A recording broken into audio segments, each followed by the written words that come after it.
தமிழ் திரையுலகில் மிகவும் முன்னணி நடிகராக வலம் வந்த யோகி பாபு அவர்கள் ஆரம்ப காலகட்டத்தில் தமிழ் சினிமாவில் மிகவும் கஷ்டப்பட்டு 15 வருடங்கள் கடின உழைப்பின் காரணமாக கலகலப்பு திரைப்படத்தில் ஒரு சிறிய கதாபாத்திரத்தில் இயக்குனர் சுந்தர் சி அவர்களால் அறிமுகமானவர்தான்.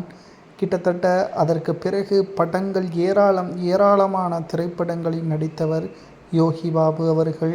ஆனால் இப்பொழுது யோகி பாபு அவர்களது நிலைமை எப்படி இருக்கிறது? நடிகர் சந்தானம் அவர்கள் ஹீரோவாக நடிக்கப் போவதாக அறிவித்த நிலையில் அவரது இடத்தை தக்க வைத்துக் கொள்ள வேண்டும் என்பதற்காக பல திரைப்பட இயக்குனர்களும் தயாரிப்பாளர்களும் யோகி பாபு அவர்களை புக் செய்தார்கள். ஆனால் யோகி பாபு அவர்களுக்குத்தான் நடிக்கவே தெரியவில்லையே. அவரது படங்களில் கிட்டத்தட்ட சில படங்களில் ஹீரோவாக நடித்தார். அது ஓரளவிற்கு பெயரையும் புகழையும் பணத்தையும் பெற்றுக் கொடுத்தது. மற்ற படங்கள் அனைத்துமே புகழை பெற்றுக் கொடுக்கவில்லை, பணத்தை மட்டும்தான் பெற்றுக் கொடுத்தது. படங்கள் தோல்விதான். கிட்டத்தட்ட 500 திரைப்படங்களுக்கு மேல் நடித்துள்ளார். அதில் 495 திரைப்படங்கள் படுதோல்வியை சந்தித்துள்ளது. ஒரு சில படங்கள் மட்டும்தான் அவருக்கு வெற்றி வாகையை கொடுத்தது.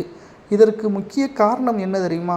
தமிழ்நாட்டில் வேறு காமெடி நடிகர்கள் இல்லையா அல்லது அவர்களுக்கு வாய்ப்புகள் மறுக்கப்படுகிறதா?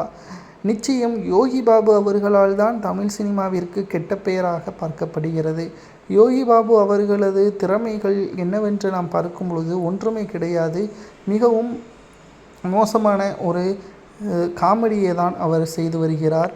அவரது கதாபாத்திரமும் சொல்லும் அளவிற்கு கிடையாது. நீங்களே யோசித்து பாருங்களேன். ஒரு படம் என்றால் என்ன?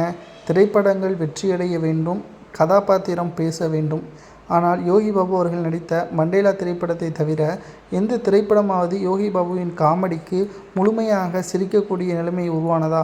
சந்தானம் அவர்களாக இருக்கட்டும், விவேக்காக இருக்கட்டும், கவுண்டமணி செந்தில் இவர்களது காமெடிகளாக இருக்கட்டும், வடிவேலு போன்றவர்களது காமெடிகளாக இருக்கட்டும், இவர்களையும் யோகி பாபுவையும் ஒப்பிட்டு பார்க்க கூட முடியாது. ஆனால் யோகி பாபுவை காமெடியன் என்றும் அவருக்கு பல கோடிகள் சம்பளமும் வழங்கப்படுகிறது. இதை எப்படி ஏற்றுக்கொள்ள முடியும்? ஒரு நடிகராக அவரை அங்கீகரிக்க முடியும். ஆனால் ஒரு காமெடி நடிகராக அவரை மட்டும்தான் அங்கீகரிக்க வேண்டும் என்று தமிழ் சினிமாவில் கொடுக்கக்கூடிய அழுத்தம்தான் தற்பொழுது மற்ற காமெடி நடிகர்களுக்கு கோபத்தை ஏற்படுத்தியுள்ளது. புதிய காமெடி நடிகர்கள் உருவாகக்கூடாது என்று யோகி பாபு பல தடுப்புகளை செய்து வருவதாகவும் சமூக வலைதளங்களில் கூறப்படுகிறது.